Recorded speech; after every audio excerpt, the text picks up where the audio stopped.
Това е ключ от хотел Каваци. Ето стая номер 309.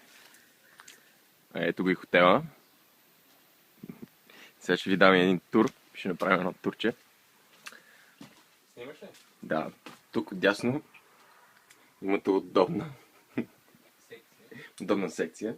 Може да си държите джин, кенче за бира, кърпа, отдяло, друга кърпа, още една кърпа.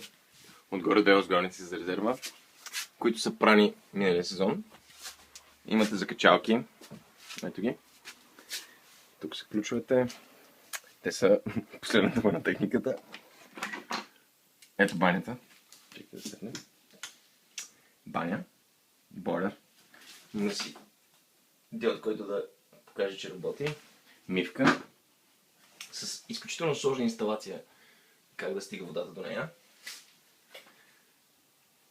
Проветрителна система. И сега да разгледаме стаята. Значи. Дръпнителна завеса. Мини през това. Да. Има и завеса. Ако вътре човека иска малко уединение. Здравейте. Това е едната половина от стаята. А това е другата половина от стаята.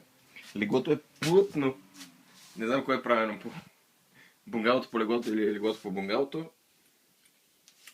Точно 1,90 е цялото, защото опираме и в двата края. Има работен кът. Има работен кът, да. Има и табуретка, която е в момента навънка. Ето. Ето, все едно работи на лаптоп. Все едно си седна на лаптоп и си работя. С приятна гледка към други хотели.